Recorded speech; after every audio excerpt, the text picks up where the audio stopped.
বাসার দেওয়াল টপকে বাহিরে আসলাম। চলছি দূর অজানায়। সামনে রেল স্টেশন।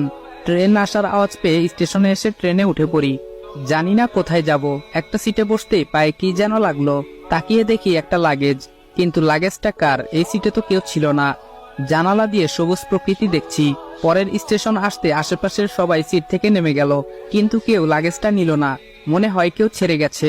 লাগেজটা খুলতেই অবাক হয়ে যাই। লাগেজটা টাকা দিয়ে ভর্তি, কিন্তু এগুলো কার টাকা? দেখি তো লাগেজে কোনো কার্ড বা ঠিকানা আছে কিনা। একটা কাগজ দেখতে পেলাম, সেখানে লেখা, হ্যাঁ তোমাকেই বলছি, সন্ত্রাসীরা আমার পিছু নিয়েছে। জানি হয়তো আমাকে মেরে ফেলবে। প্লিজ টাকাগুলো আমার বাসায় পৌঁছে দিও, নয়তো আমার পরিবার রাস্তায় বসবে। লেখাগুলোর নিচে ঠিকানা দেওয়া। এখন কি করব বুঝতেছি না। এতগুলো টাকা। টাকাগুলো নিয়ে ঢাকায় চলে আসি। আম্মুর জন্য মনটা কাঁদছে। জানি না আমাকে না পেয়ে আম্মু এখন কি করছে।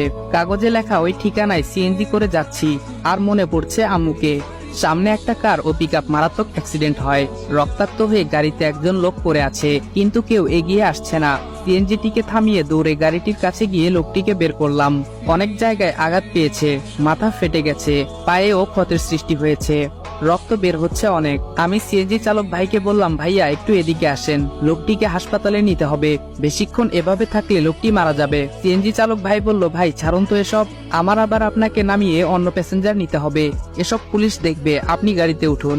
আমি বললাম, আপনাকে ডাবল ভাড়া দিব, লোকটিকে নিয়ে আগে হাসপাতালে চলুন। এদিকে লোকটির অবস্থা আরো খারাপ হতে লাগলো। তাড়াতাড়ি সামনের একটা হাসপাতালে নিয়ে আসলাম।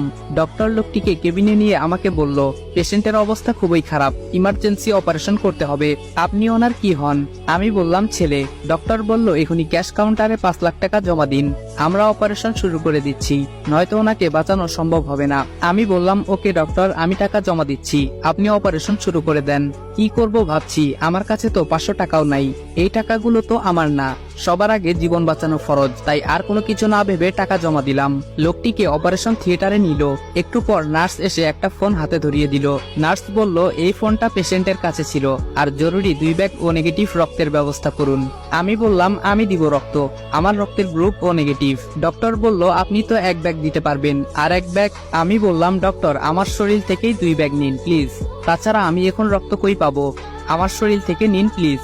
ডক্টর বলল, না এটা কি করে হয়। আমি অনেক রিকোয়েস্ট করার পর নিল। কিছুক্ষণ পর রিংটং বেজে উঠলো। লোকটির ফোনে ফোন দিচ্ছে, রিসিভ করে সালাম দিলাম। অপর সাইড থেকে বলল, কে আপনি?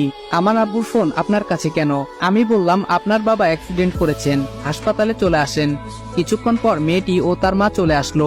মেয়েটি দেখতে অপসরীর মতো। মেয়েটি বলল, আপনি ফোন রিসিভ করেছিলেন তাই না? আমি বললাম, হ্যাঁ। মেয়েটির মা বলল, ওনাকে এই হসপিটালে কে এনেছে?